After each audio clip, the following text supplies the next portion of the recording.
जय हिंद। हम लोग रेलवे सामान्य विज्ञान के ये राधिका मैम के ये प्यारा सा बुक को स्टडी कर रहे हैं। ये बुक जो है ये रेलवे के प्रीवियस ईयर क्वेश्चन बेस पर ये बुक है। अब तक हम लोगों ने जीव विज्ञान के चैप्टर नंबर 2 के 35 नंबर तक क्वेश्चन को स्टडी कर चुके हैं। अगर इसका पिछला वीडियो नहीं देखें तो उनका लिंक डिस्क्रिप्शन बॉक्स में मिल जाएगा, वहाँ जाके देख सकते हैं। तो आज इस वीडियो में हम लोग 35 नंबर से आगे स्टडी करने वाले हैं। तो आइए हम लोग इसको शुरू करते हैं। 36 नंबर है, सामान्य मानव कोशिका में 46 गुणसूत्र होते हैं जबकि जनन कोशिका में खाली जगह होते हैं। तो जनन कोशिका में कितने होते हैं, जनन कोशिका में कितने गुणसूत्र होते हैं? तो जनन कोशिका में जो होते हैं ये 23 गुणसूत्र होते हैं। कितना होते हैं? 23 गुणसूत्र होते हैं। 37 नंबर है, जीनों के कुछ लक्षणों का उल्लेख नीचे दिए गए हैं। कौन सा विकल्प जीनों के गलत लक्षण को दर्शाता है? कथन ए में है, ये प्रोटीन का उत्पादन करके लक्षणों को नियंत्रित करते हैं। बी नंबर में ये डीएनए के खंड हैं। सी नंबर में प्रत्येक जनन कोशिका में एक जीन सेट होता है। और डी नंबर में इनमें से कोई परिवर्तन नहीं होता है। तो इनमें से कौन सा हो जाएगा? तो ये हो जाएगा इसका, इनमें से कोई परिवर्तन नहीं होता है। तो इसका राइट आंसर हो जाएगा डी नंबर। 38 नंबर है, व्यक्ति का लिंग निर्धारण खाली जगह द्वारा होता है। व्यक्ति का लिंग निर्धारण किसके द्वारा होता है? तो व्यक्ति का लिंग निर्धारण जो होता है तो ये शुक्राणु में मौजूद गुणसूत्रों के द्वारा होता है। शुक्राणु में मौजूद गुणसूत्रों के द्वारा होता है। 39 नंबर है, वंशागति के नियमों को प्राप्त करने में मेंडल की सफलता के पीछे मुख्य कारण क्या था? तो इनका मुख्य कारण क्या था? तो इसका मुख्य जो कारण था, इन्होंने अपने संकरण में एक बार में केवल एक ही लक्षण का अध्ययन किया था। इन्होंने क्या किया था? तो इन्होंने अपने संस्करण में एक बार में केवल एक ही लक्षण का अध्ययन किया था। इसका मुख्य कारण ये था। इसका राइट आंसर हो जाएगा ए नंबर। 40 नंबर है, मेंडल ने अपने प्रयोग में मटर के पौधे को निम्नलिखित में से किस विशेषता का प्रयोग नहीं किया? किस विशेषता का प्रयोग नहीं किया था ये? तो ये नहीं किया था पत्तों की आकृति का, पत्तों की आकृति की विशेषता का प्रयोग इन्होंने नहीं किया था।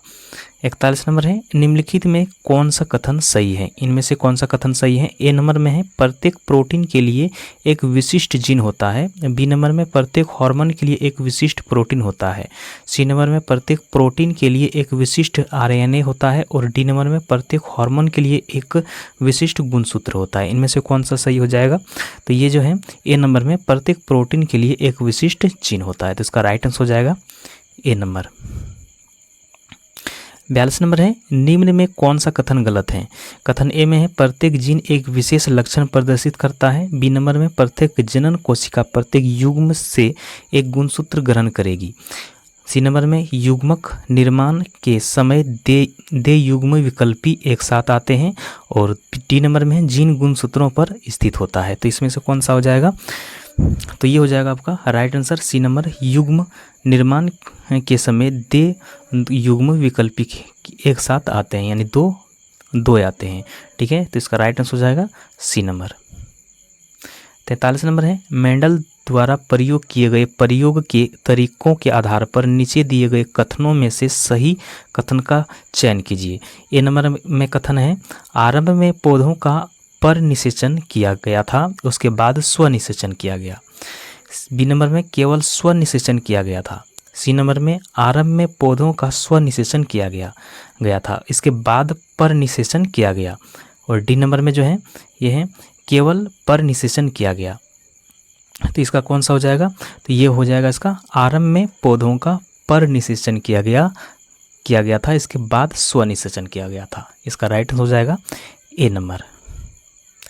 44 नंबर है, प्रत्येक जनन कोशिका प्रत्येक युग्म से एक गुणसूत्र ग्रहण करेगी और यह मातृ या पितृ मूल ही हो सकती है। जब दो जनन कोशिकाएं संलयित होती है तो वे जातियों के डीएनए की स्थिरता सुनिश्चित करते हुए संतति में गुणसूत्रों की सामान्य संख्या को बहाल कर देती है।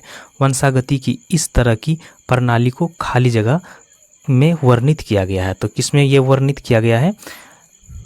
तो ये वर्णित किया गया मेंडल के प्रयोग के परिणाम में वर्णित किया गया है। मेंडल के प्रयोग के परिणामों में वर्णित किया गया है। 45 नंबर है, मेंडल ने अपने प्रयोग के लिए किस पौधे का प्रयोग किया? तो किस पौधे का प्रयोग किया था? तो ये उद्यान मटर का प्रयोग किया था। 46 नंबर है, एक संकरण खाली जगह विभिन्न संकरणों की विशेषताओं वाले दो पौधों का संयोजन होता है। तो कितना होता है ये? तो ये होता है आपका दो विभिन्न संकरणों की विशेषताओं वाले दो पौधे का संयोजन होता है। इसका राइट हो जाएगा बी नंबर। आगे 47 नंबर में, निम्नलिखित में कौन सा कण संतान द्वारा किसी लक्षण की वंशानुगति को नियंत्रित करता है? तो कौन सा कण? तो ये करता है प्रेतक और मातृ डीएनए। 48 नंबर है, मेंडल ने मटर के पौधों के अनेक विपर्यासी दृश्य लक्षणों के आधार पर प्रयोग किए। इनमें से कुछ निम्नलिखित थे। एक है गोल और झुर्रीदार बीज, बी नंबर में लंबे और छोटे पौधे, सफ़ेद और बैंगनी फूल। इनमें से कौन सा मटर के पौधे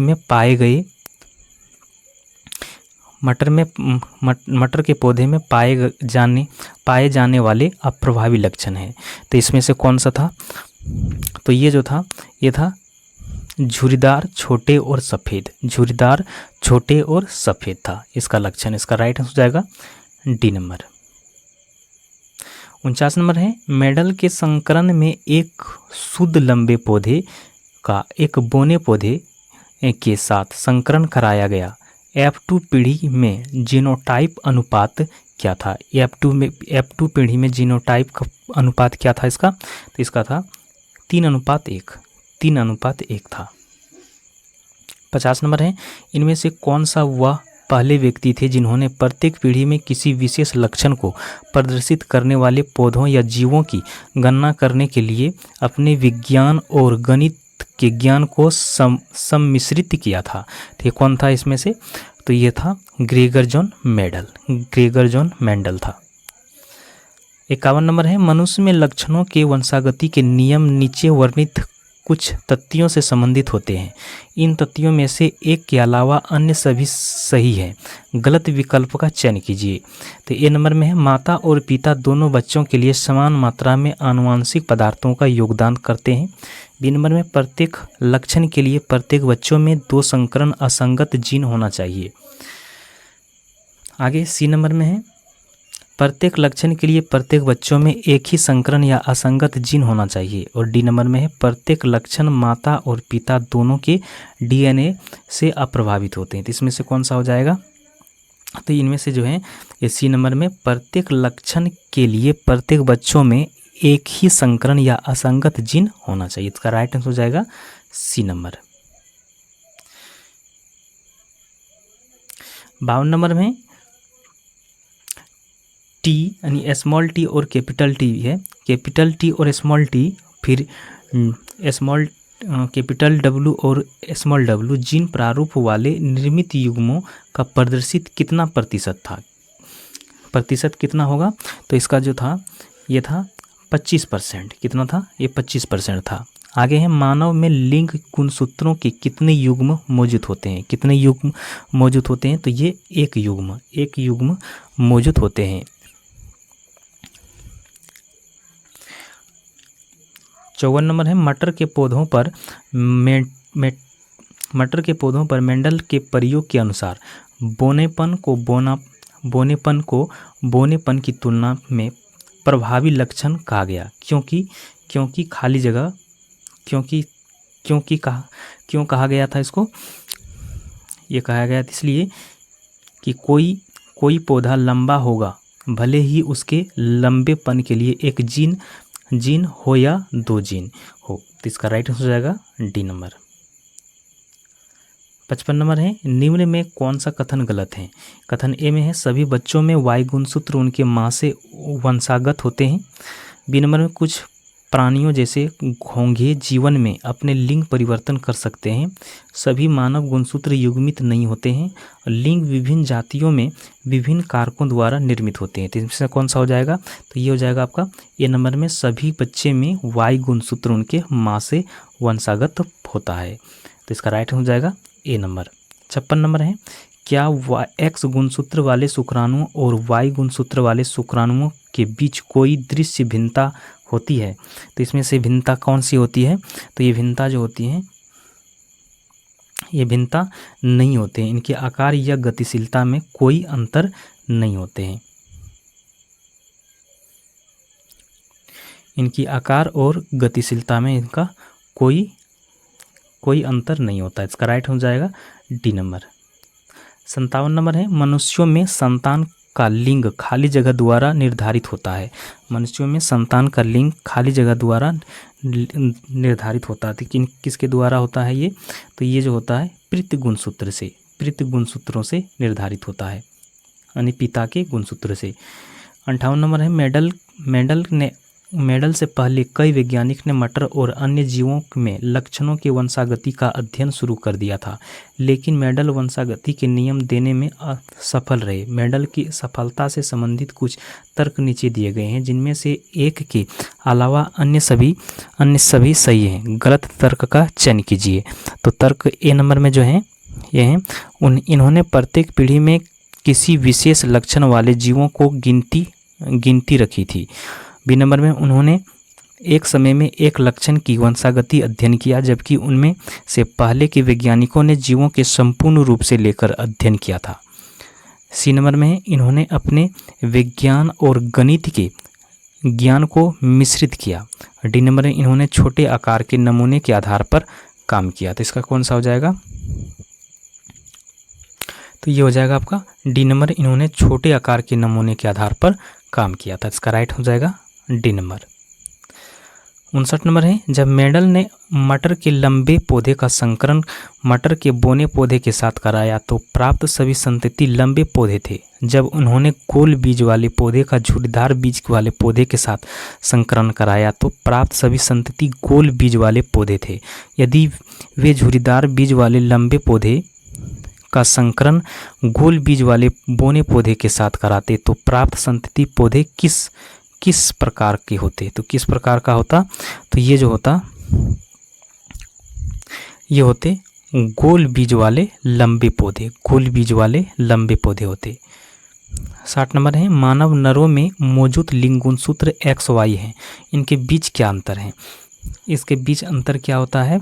इसका बीच जो अंतर है तो X गुणसूत्र बड़ा होता है, जबकि Y गुणसूत्र जो होता है वो छोटा होता है। इसका राइट हो जाएगा बी नंबर।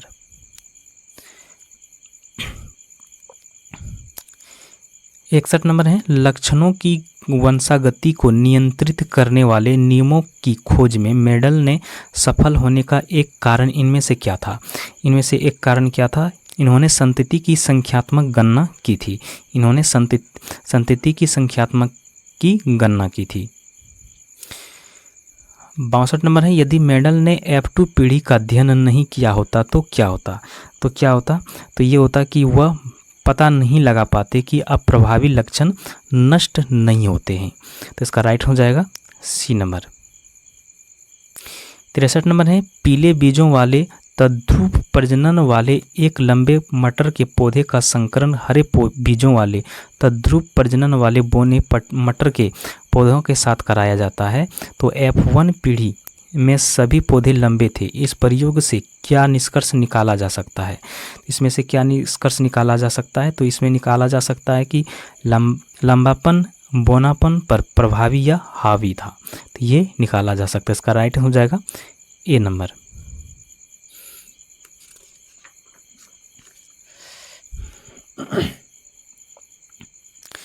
चौसठ नंबर है, मेंडल के प्रयोग में दो लक्षणों के बीच संकरण के परिणाम स्वरूप प्राप्त अनुपात कितना होगा? तो इसमें से कौन सा हो जाएगा? तो ये था 9:3:3:1 था। तो इसका राइट हो जाएगा डी नंबर। 65 नंबर है, मेंडल ने दो प्रयोग किए, एक लंबे पौधे के पराग को छोटे पौधे के बीजांड को निषेचित करने के लिए लिया और दूसरा जो लिया था छोटे पौधे को पराग के लंबे पौधे के बीजांड को निषेचित करने के लिए लिया। यदि हम इन दो प्रयोगों से उत्पन्न पौधे की तुलना करें तो हम क्या परिणाम देखेंगे? तो इनमें से क्या परिणाम देख सकते हैं? इसमें से तो इसमें से देखा जा सकता है कि प्रयोग 1 में लंबे पौधे उत्पन्न होंगे और प्रयोग 2 में भी लंबे पौधे ही उत्पन्न होंगे। तो इसका राइट हो जाएगा बी नंबर। 66 नंबर है, मेडल के मटर के पौधे पर प्रयोग के संबंध में इनमें से कौन सा कथन गलत है। इनमें से कौन सा कथन गलत हो जाएंगे। कथन ए में है, मेडल ने विपरीत दृश्य लक्षणों वाले गोल या झुर्रीदार बीज यानी लंबे या बोने उद्यान मटर के कई पौधे का उपयोग किया। बी नंबर, उन्होंने एक लंबा पौधा और एक बोना पौधा लिया, उनके संकरण द्वारा संतति पौधे उत्पन्न किए और परिणामी संतति में भी पौधे लंबे थे। सी नंबर में, द्वितीय पीढ़ी या F2 पीढ़ी में जो कि F1 पीढ़ी के लंबे पौधे की संतति थी, सभी पौधे लंबे थे। तो इसका राइट हो जाएगा सी नंबर। आगे है, सामान्य मनुष्य में कितनी जोड़ी अलैंगिक गुणसूत्र होते हैं। कितनी जोड़ी होते हैं, तो ये जो होते हैं ये 22 जोड़ी होते हैं।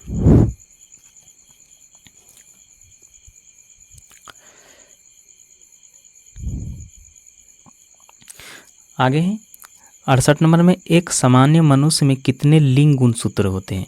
कितने लिंग गुणसूत्र होते हैं, ये तो इसमें जो होते हैं 2 होते हैं। 2 इसमें से कौन कौन से होते हैं, सभी स्तनधारी जीवों में, यानी कि जिसमें से मनुष्य भी शामिल हैं, सभी गुणसूत्र जो होते हैं, एक X गुणसूत्र एक और एक Y गुणसूत्र होते हैं, है ना। आगे है, हरे मटर का वैज्ञानिक नाम क्या है। हरे मटर का वैज्ञानिक नाम क्या है, तो हरे मटर का वैज्ञानिक नाम है पाइसम साटवाइम। पाइसम साटवाइम है, इसका राइट हो जाएगा ए नंबर। और ट्रेटिकम एस्टिवम जो है ये गेहूं का वैज्ञानिक नाम है। 70 नंबर है, निम्नलिखित में से कौन सा ग्रेगर मेडल के वंशागति सिद्धांत के अंतर्गत नहीं आता है। इनमें से कौन सा नहीं आता है, तो ये बायोफिक्स का सिद्धांत ये मेडल के वंशागति सिद्धांत के अंतर्गत नहीं आता है। 71 नंबर है, जीव जो अधिक दूर के संबंधी हैं उनके डीएनए में अधिक अंतर होंगे, इस विचार के आधार पर निर्मित दृष्टिकोण को क्या कहा जाता है।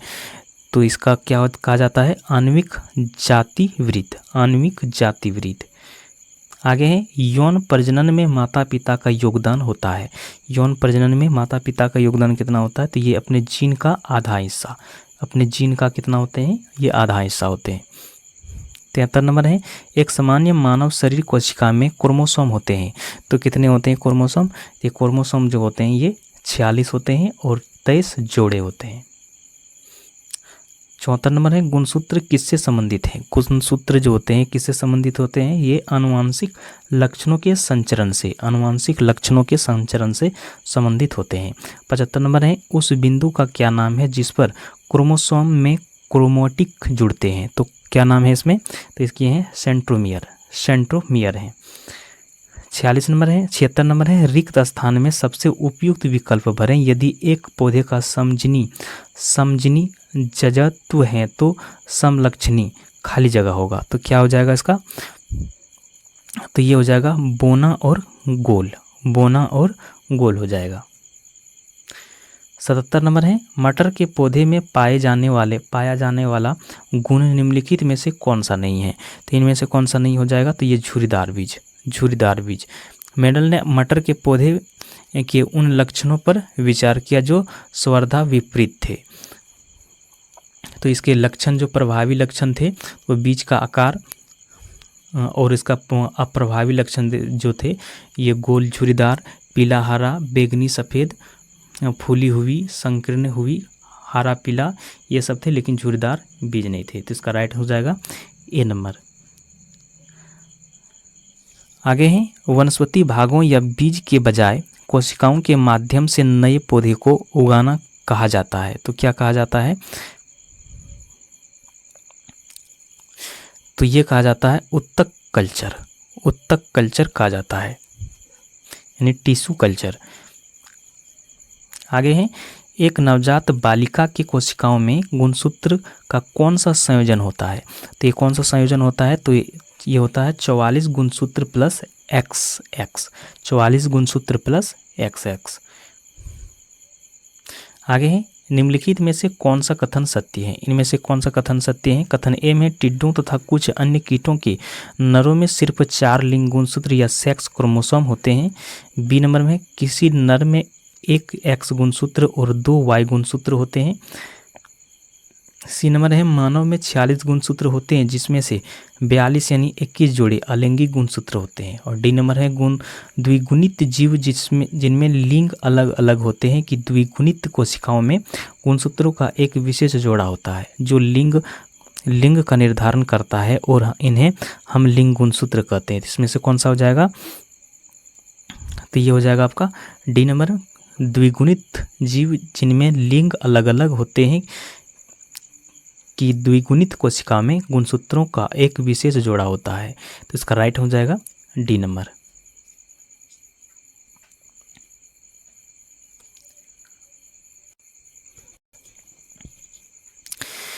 इक्यासी नंबर है निम्नलिखित में से कौन सा कथन सत्य है।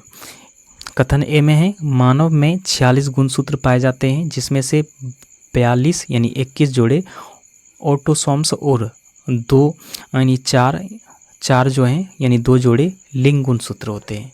बी नंबर में है जेनेटिक शब्द जेडी वॉटसन द्वारा 1906 में दिया गया। और सी नंबर में मेडल पहले वैज्ञानिक थे जिन्होंने जीन की आनुवंशिकता के रूप में 1886 में देखा। और डी नंबर में है एक डीएनए अणु 2 पॉलीन्यूक्लियोटाइड रज्जुकोण जैसे एक घुमेदार सीढ़ी का बना होता है। तो ये हो जाएगा इसका D number right answer. 82 number है निम्नलिखित में से कौन सा कथन सही या गलत है। कथन एक नंबर है मटर के पौधे मेडल द्वारा कार्य करने के लिए चुना गया था। 2 नंबर में है गुणसूत्र कारक का वाहक है। 3 नंबर है मानव अंग में भुजाएं पंछियों के पंखों के अनुरूप हैं। तो इसमें से कौन सा हो जाएगा। तो ये हो जाएगा आपका केवल कथन 1 और 2 सही हैं, 3 गलत हैं। इसका राइट हो जाएगा सी नंबर। 83 नंबर है आनुवांशिक लक्षणों के जीन समूह को कहते हैं। आनुवांशिक लक्षणों के जीन समूह को क्या कहा जाता है। तो ये कहा जाता है जीनोटाइप्स कहा जाता है। आगे है लैंगिक प्रजनन में खाली जगह शामिल होते हैं। तो कितने शामिल होते हैं ये। तो ये शामिल होते हैं विपरीत लिंगों और 2 जनक। लैंगिक प्रजनन में विपरीत लिंगों के 2 जनक शामिल होते हैं। तो इसका राइट हो जाएगा 84 नंबर। 85 नंबर में है एक मादा युग्मक में खाली जगह क्रोमोसोम होते हैं। तो कितने होते हैं क्रोमोसोम। तो ये होते हैं 23 जोड़े होते हैं और 46 टोटल जो होते हैं 46 होते हैं और 23 जोड़े होते हैं।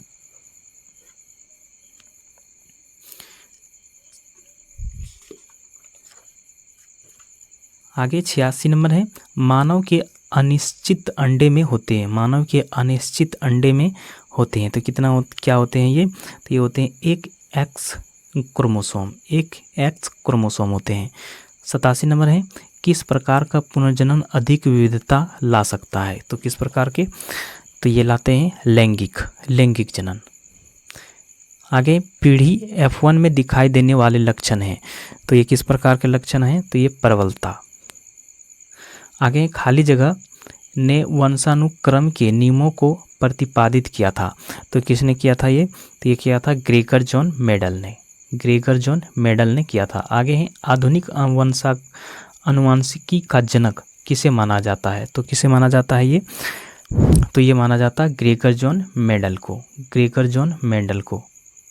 आगे प्रजातियों में खाली जगह जीवित रहने का लाभ प्रदान कर सकता है अथवा केवल आनुवांशिक क्रम में योगदान प्रदान कर सकता है। तो किसमें से। तो ये कर सकता है परिवर्तन जीवित रहने का लाभ प्रदान कर सकता है अथवा केवल आनुवांशिक क्रम में योगदान प्रदान कर सकता है। आगे हैं माता पिता से संतान में शामिल या मानसिक गुणों के संचरण को खाली जगह कहा जाता है। तो क्या कहा जाता है। तो ये अनुवांशिकता कहा जाता है।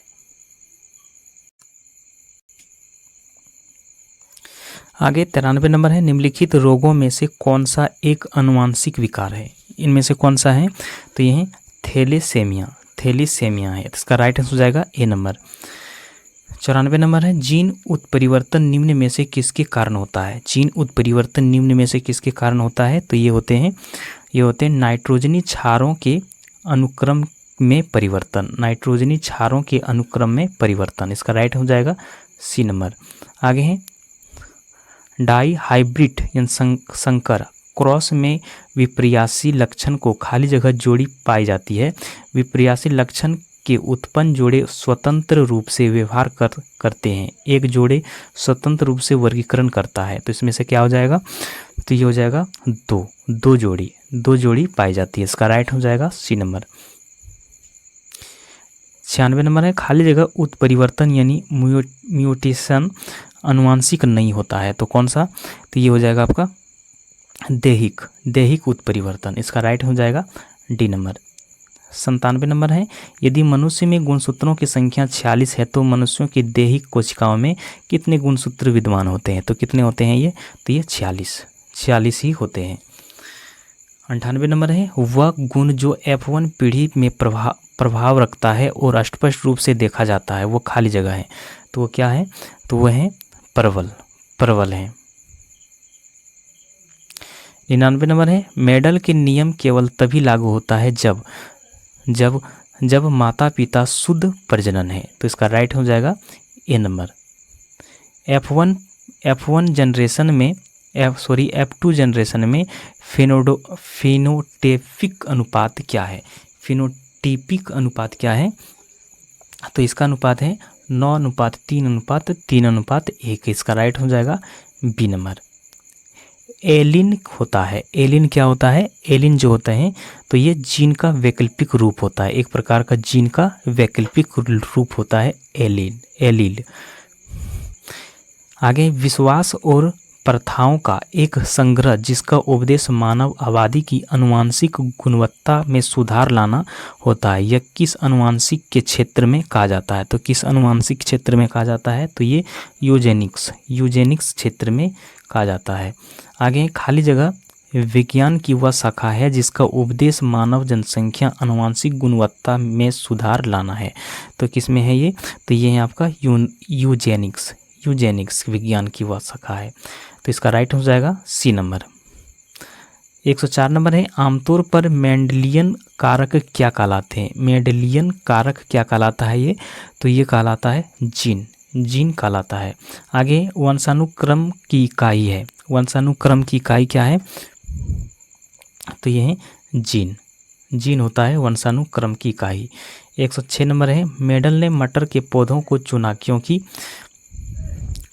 चुना था? क्योंकि इसमें जो था इसमें विषम दिखने वाले गुण थे।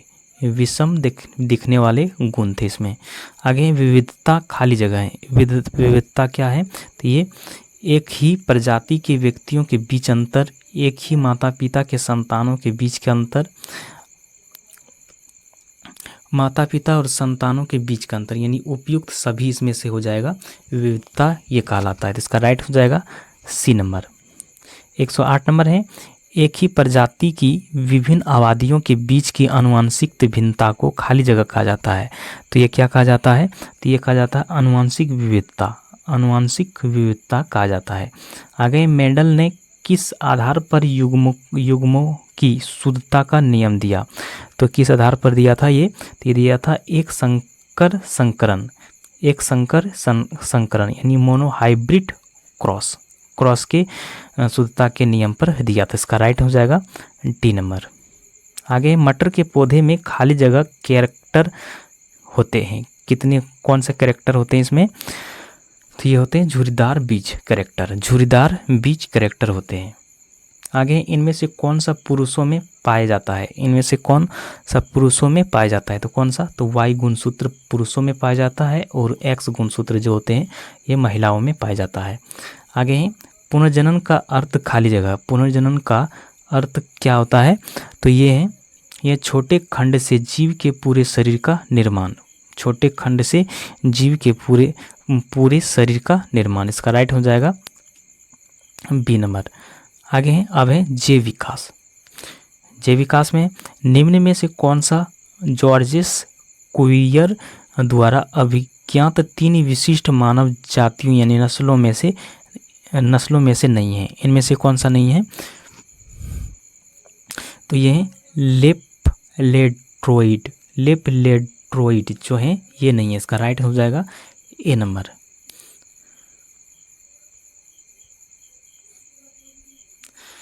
एक 114 नंबर है होमोसेपियंस शब्द किसके द्वारा दिया गया था? होमोसेपियंस शब्द किसके द्वारा दिया गया था? तो ये सी लिनियस के द्वारा दिया गया था। होमोसेपियंस शब्द किसने गढ़ा था? तो ये किसने गढ़ा था? तो ये गढ़ा था सी लिनियस द्वारा दिया गया था, सी लिनियस द्वारा ही गढ़ा गया था। आगे है योग्यतम की उत्तरदायित्वता वाक्यांश किसने गढ़ा? तो ये किसने गढ़ा था? तो ये गढ़ा था हॉर्बर्ट स्पेंसर ने गढ़ा था। आगे है इसमें से किस प्रकार के अंगों की बुनियादी संरचना एवं उत्पत्ति समान होती हैं किंतु उसके कार्य भिन्न होते हैं? तो इसमें से कौन सा है? तो ये है आपका समजात हो जाएगा। आगे जिन अंगों की मूल संरचना भिन्न होती है लेकिन देखने में एक जैसे होते हैं और उनके कार्य भी समान होते हैं, उन्हें कहा जाता है, उन्हें क्या कहा जाता है? उन्हें कहा जाता है, ये कहा जाता है समरूप अंग। क्या कहा जाता है? समरूप अंग कहा जाता है। आगे है खाली जगह समरूप अंग हैं, इनमें से कौन सा एक समरूप अंग है? तो ये है लॉबस्टर की पूंछ और हेवेल की फ्लाइफर। तो इसका राइट हो जाएगा ए नंबर। आगे मानव जाति होमोसेपियंस की प्राचीनतम सदस्यों की अवशेष खाली जगह में देखा जा सकता है। तो कहाँ पर ये देखा जा सकता है? तो ये अफ्रीका में ये देखा जा सकता है। आगे है 121 नंबर में मनुष्यों के क्रम विकास का अध्ययन इंगित करता है कि हम सभी एक ही प्रजाति से संबंधित हैं जो खाली जगह विकसित हुए हैं। तो कहाँ पर विकसित हुए हैं ये? तो ये अफ्रीका में। 122 नंबर है मानव विकास का अध्ययन यह इंगित करता है कि हम सभी एक ही प्रजाति से संबंधित हैं जो कि निम्न में से खाली जगह में विकसित हुए हैं। तो कहाँ पर? तो ये अफ्रीका में विकसित हुए हैं। आगे निम्नलिखित कारकों में से कौन सा जाति उद्यान जब मौजूद जातियों से नई जातियों विकसित होती है ये योगदान नहीं करता है? तो कौन सा हो जाएगा इसमें? तो ये हो जाएगा अपसारी विकास। आगे मानव जाति के आनुवंशिक मूल कहाँ मौजूद हैं? तो ये कहाँ पर मौजूद होते हैं? तो ये अफ्रीका में मौजूद हैं। आगे मनुष्य की आनुवंशिकी का पता लगाया जा सकता है। तो किसके द्वारा लगाया जा सकता है? तो ये अफ्रीका मूल से ये लगाया जा सकता है। आगे 126 नंबर है जीवन की उत्पत्ति के बारे में ऑपेरियन का सिद्धांत किससे संबंधित है? तो किससे संबंधित है ये? तो ये रासायनिक विकास से संबंधित है।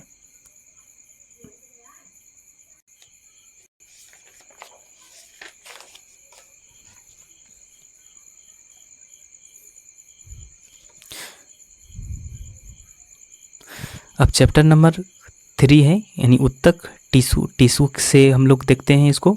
तो आइए हम लोग इसका क्वेश्चन देखते हैं।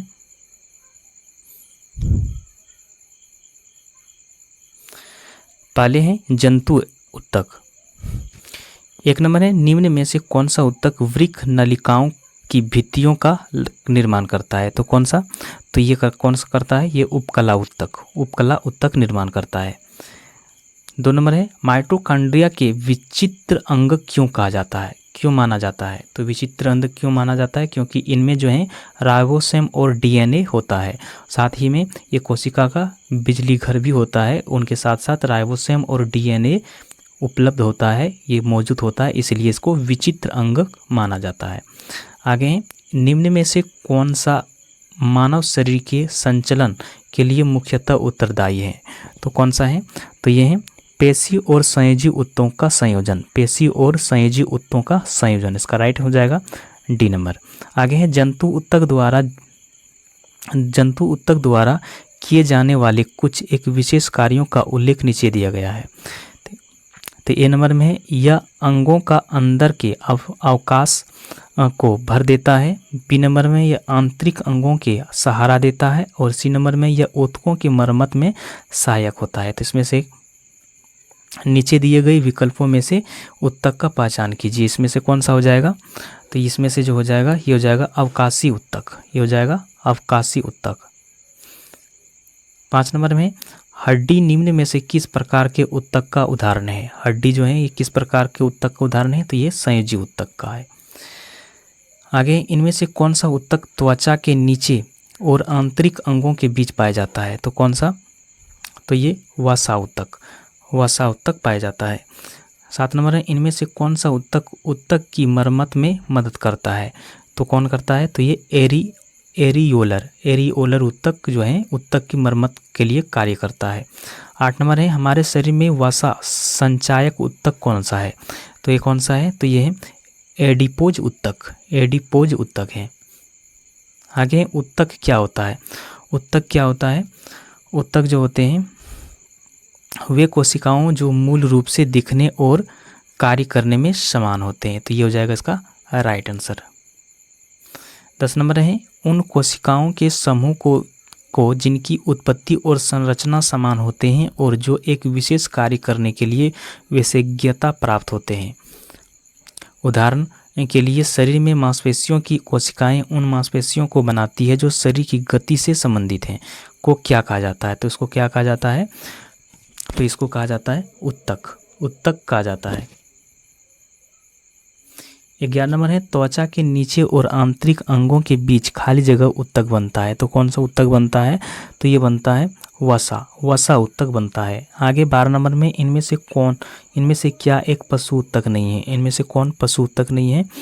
तो पेशी ऊतक, संयोजी ऊतक, उपकला ऊतक, तंत्रिका ऊतक, ये जो हैं ये चारों जो हैं ये पशु ऊतक ही हैं। इनमें से कोई ऐसा ऊतक नहीं है जो पशु ऊतक नहीं है। तो इसमें से कोई भी इसमें रॉन्ग नहीं होगा। तो इसमें से सभी जो हैं ये पशु ऊतक ही हैं।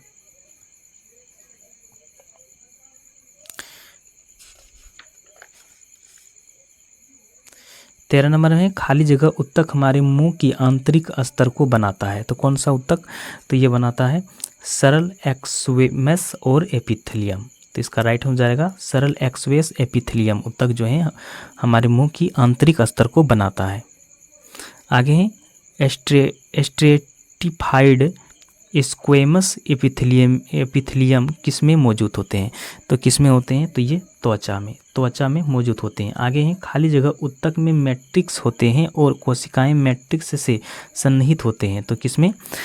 तो ये जो होते हैं संयोजी पेशी में। आगे पेशी ऊतक कितने प्रकार के होते हैं? पेशी ऊतक जो होते हैं ये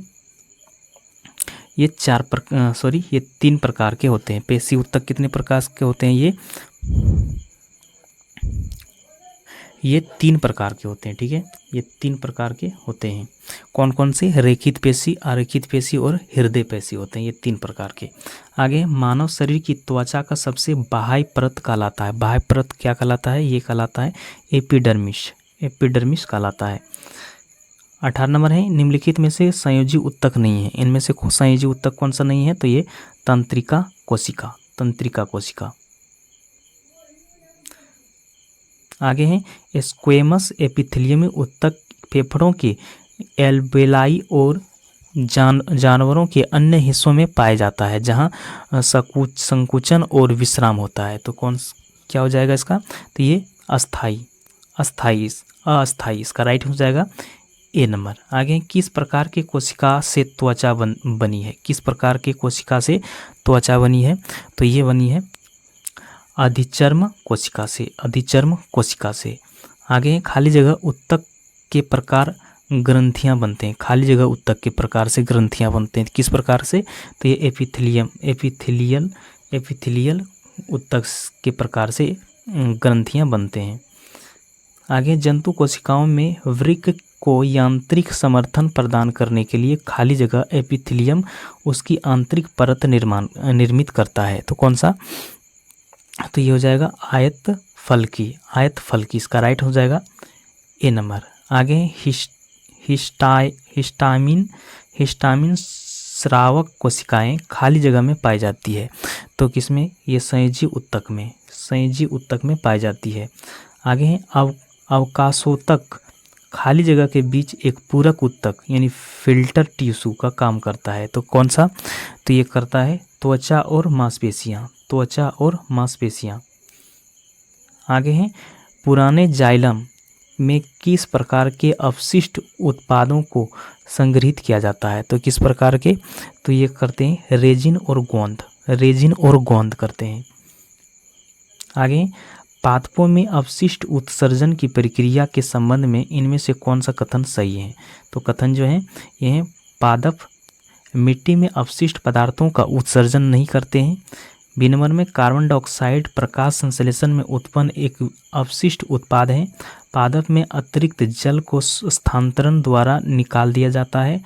और डी नंबर में कुछ पौधों में अपशिष्ट उत्पाद रॉल यानी कि रेजिन के रूप में संचित होता है। तो इसमें से कौन सा हो जाएगा?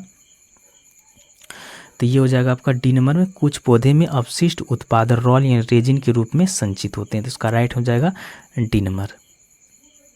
आगे हैं पौधों में पत्तियों द्वारा तैयार भोजन को फ्लोएम के माध्यम से पौधों के किन भागों तक पहुंचाया जाता है? तो किन भागों तक पहुंचाया जाता है? तो ये जड़ों के बीच ये पहुंचाया जाता है। तो ये पहुंचाया जाता है जड़ों, बीजों, फलों और विभाज्य ऊतक तक पहुंचाया जाता है। तो इसका राइट हो जाएगा डी नंबर। आगे हैं इनमें से किस प्रकार की कोशिकाएं पादपों में सुवहनी ऊतक का भाग नहीं होता है? तो कौन सा नहीं भाग होता है? तो ये कोलेनकाइमा जो है ये सुवहनी ऊतक का भाग नहीं होता है। आगे फ्लोएम के माध्यम से परिवहन के बारे में निम्नलिखित में से कौन सा कथन असत्य है? तो इनमें से कौन सा कथन असत्य हो जाएगा?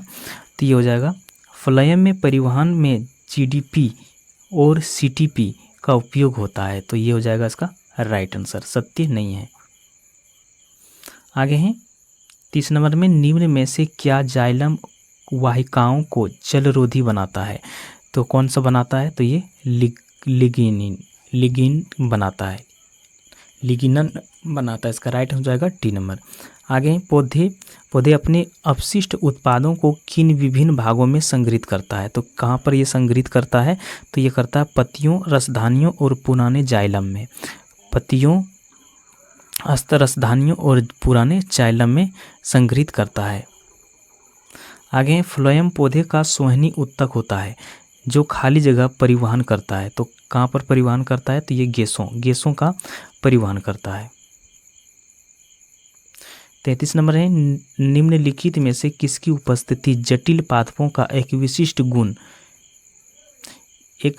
गुण है जिसमें स्थलीय वातावरण में उनके अस्तित्व को संभव बनाया है? तो इसका कौन सा हो जाएगा? तो ये हो जाएगा सुवहनी ऊतक है। आगे सामान्यतः प्राणियों की तुलना में पादपों को कम ऊर्जा की आवश्यकता होती है। इनके मुख्य कारण निम्नलिखित हैं। ऊतकों में बड़े अनुपात में मृत कोशिकाओं में उपस्थित होते हैं। गतिशील की अनुपस्थिति होती है। पादप अपना भोजन स्वयं संश्लेषण करते हैं।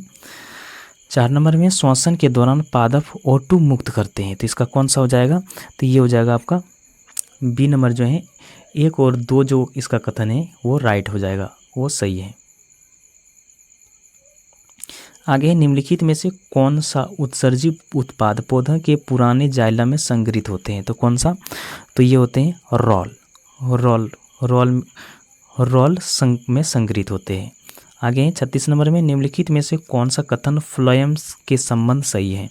फ्लोएम के संबंध सही है। तो इसका कौन सा हो जाएगा? ये हो जाएगा आपका फ्लोएम प्रकाश संश्लेषक उत्पाद को पत्तियों से पौधों के अन्य भागों तक ले जाया जाता है। तो इसका राइट हो जाएगा टी नंबर। 37 नंबर है चालनी यानी पट्टिकाएं खाली जगह में पाई जाती है। तो कहाँ पर पाई जाती है ये? तो ये पाई जाती है फ्लोएम नली कोशिकाओं में पाया जाता है। आगे जाइलम का इनमें से कौन सा घटक जल के परिवहन में कार्य नहीं करता है? तो कौन सा? तो ये जाइलम तंतु। आगे है खाली जगह रूट एपेक्स की लगातार विभाजित होने वाली कोशिकाओं द्वारा दर्शाया गया है। तो इसमें से कौन सा हो जाएगा? ये हो जाएगा मेरिस्टेमेटिक विकास, इसका राइट हो जाएगा डी नंबर। आगे, नारियल के छिलके में मौजूद कौन सा उत्तक उसके कठोर और दृढ़ बना के रखता है? तो कौन सा है? तो ये हो जाएगा आपका स्क्लेरेनकाइमा उत्तक। आगे, जाइलम के कौन सा तंतु मृत कोशिकाओं से बने होते हैं और फिर भी पौधे में जल और खनिज के परिवहन के लिए उत्तरदायी होते हैं? तो कौन सा? तो ये होते हैं विहिनिका और वाहिकाएं। तो इसका राइट हो जाएगा सी नंबर। आगे, पौधों में विभाज्य उत्तक की कोशिकाएं एक ऐसी प्रक्रिया से गुजरती है जिसमें से विभाजित होने की क्षमता खो देती हैं तथा एक अस्थायी आकृति और आकार ग्रहण कर लेती है और एक विशिष्ट कार्य करने के लिए विशेषीकृत हो जाती है। इस प्रक्रिया को किस नाम से जाना जाता है? तो ये किस नाम से जाना जाता है? तो ये विभेदन के नाम से जाना जाता है। आगे, लंबे वृक्ष अपने अपशिष्ट उत्पादों को कहाँ संग्रहित कर सकता है? तो ये कहाँ पर संग्रहित कर सकता है? तो ये पुराने जाइलम में संग्रहित कर सकता है। आगे, मृदुत्तक पौधों में सामान्यतः पाए जाने वाले सरल अस्थायी उत्तक हैं। कुछ पौधों में इसे हरित उत्तक और वायु उत्तक क्यों कहा जाता है? तो क्यों कहा जाता है? क्योंकि हरित उत्तक इनमें प्रकाश संश्लेषण के लिए यानी पत्तों में क्लोरोफिल पाया जाता है और वायु उत्तक इनमें वायु अवकाश यानी जलीय पौधों में होते हैं और ये तैरने में उनकी सहायता भी करता है। तो इसका राइट हो जाएगा ए नंबर। 45 नंबर है, पादपों में उत्सर्जन की प्रक्रिया के संबंध में इनमें से कौन सा कथन गलत है? इनमें से कौन सा कथन गलत हो जाएगा? तो ये हो जाएगा प्रकाश संश्लेषण के अवशिष्ट उत्पाद स्टार्च के रूप में संचित हो सकते हैं। तो इसका राइट हो जाएगा बी नंबर। 46 नंबर है, निम्न में कौन सा पशु उत्तक का प्रकार नहीं है? तो कौन सा नहीं है? तो ये है मेरिस्टेमेटिक उत्तक जो है पशु उत्तक के प्रकार नहीं है। आगे है, किसी पौधे का कौन सा भाग पौधों की जड़ों से पौधे के शेष भागों में जल का परिवहन करता है? तो कौन सा हो जाएगा इसमें? तो ये जाइलम उत्तक। आगे, मृदु उत्तक और स्थूल उत्तक खाली जगह उत्तकों के प्रकार हैं। किसका उत्तक है ये? तो ये सरल अस्थायी उत्तक के प्रकार हैं। 49 नंबर है, पादप उत्तकों के संबंध में इनमें से कौन सा कथन गलत है? इनमें से कौन सा कथन गलत हो जाएगा? तो ये हो जाएगा जाइलम और फ्लोएम जटिल उत्तक हैं, ये गलत है। इसका राइट हो जाएगा बी नंबर।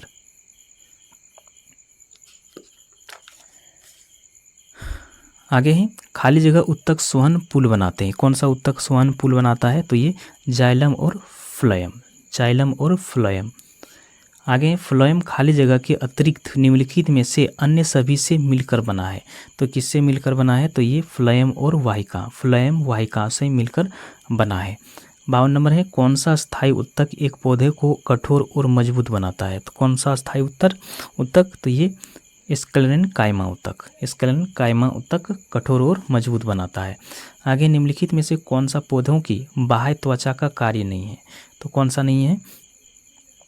तो ये है आपका प्रकाश संश्लेषण करना। आगे है, अस्थायी उत्तक के निर्माण के लिए एक अस्थायी संरचना, आकार और क्रिया अपनाने की प्रक्रिया को क्या कहा जाता है? तो ये क्या कहा जाता है? कहा जाता है इसमें विभेदन। क्या कहा जाता है? विभेदन कहा जाता है। आगे, खाली जगह कोशिकाएं कोनों पर अनियमित रूप मोटी होती है। तो किसमें? स्थूल कोन उत्तक यानी केलनकाइमा की कोशिकाएं जो होते हैं कोनों पर अनियमित रूप से मोटी होती है। इसका राइट हो जाएगा, right answer A number. 56 number है, पौधों में लचीलापन खाली जगह उत्तक के कारण होता है। लचीलापन किसके कारण से होता है? तो ये कोलेनकाइमा उत्तक के कारण। आगे, कोलेनकाइमा उत्तक की कोशिकाएं खाली जगह से कोने पर मोटी हो जाती है। तो किसमें? तो ये सेल्यूलोज और पैक्टिन से कोने पर मोटी हो जाती है। तो इसका राइट आंसर हो जाएगा सी नंबर। आगे, सीव ट्यूब और स कोशिकाएं मुख्य रूप से खाली जगह संरचना के लिए उत्तरदायी होते हैं। तो कौन सा? तो ये पौधों के भोजन के संरचना के लिए उत्तरदायी होते हैं। आगे हैं खाली जगह के जमाव के कारण दृढ़ उत्तक की कोशिकाएं भित्तियां मोटी होती है।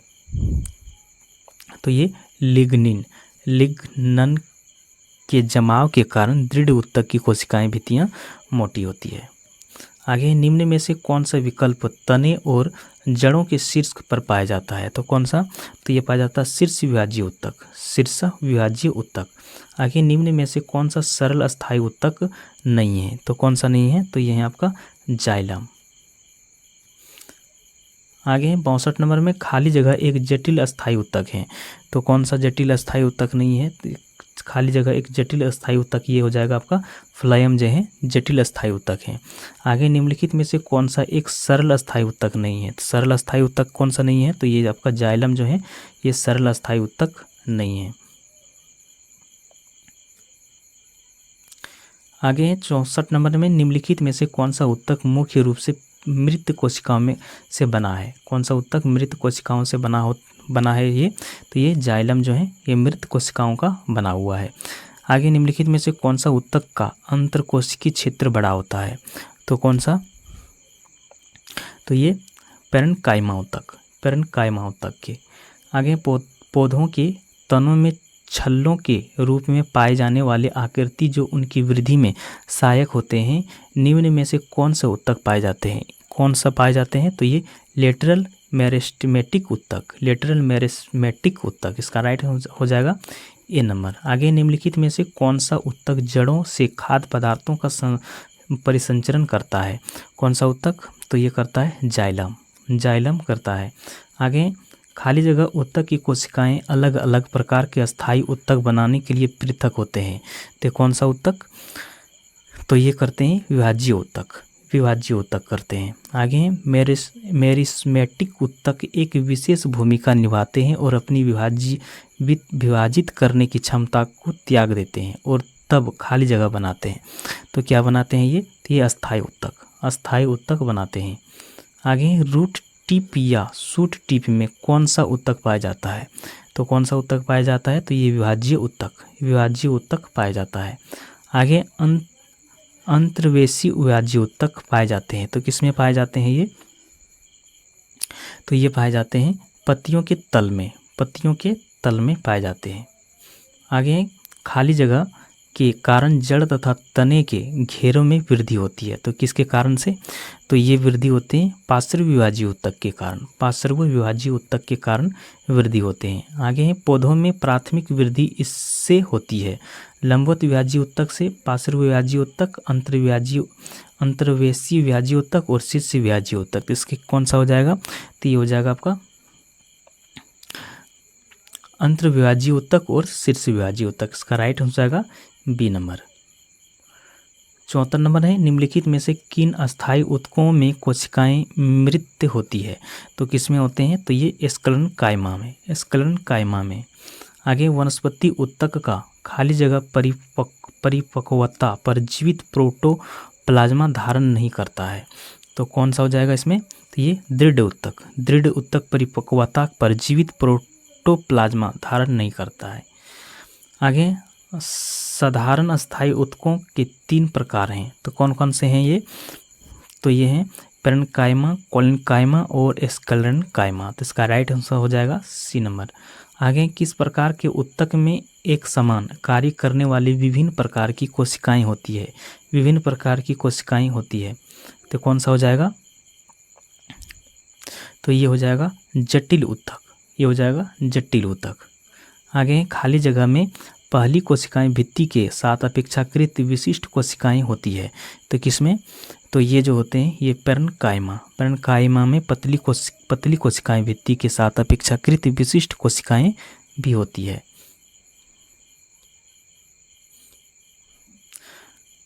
आगे हैं पादप उत्तक मुख्यतः 2 प्रकार के होते हैं। कौन कौन से?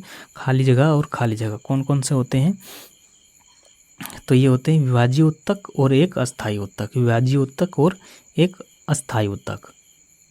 आगे रेगिस्तानी पौधों को बाह्य त्वचा यानी एपिडर्मिस खाली जगह की एक मोटी मोमी परत होती है। तो किस में होते हैं ये? तो ये होते हैं आपका क्विटिन, क्विटिन की एक मोटी परत होती है।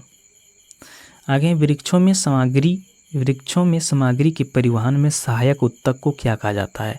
तो क्या कहा जाता है? ये कहा जाता है स्वहनी ऊतक, स्वहनी ऊतक कहा जाता है।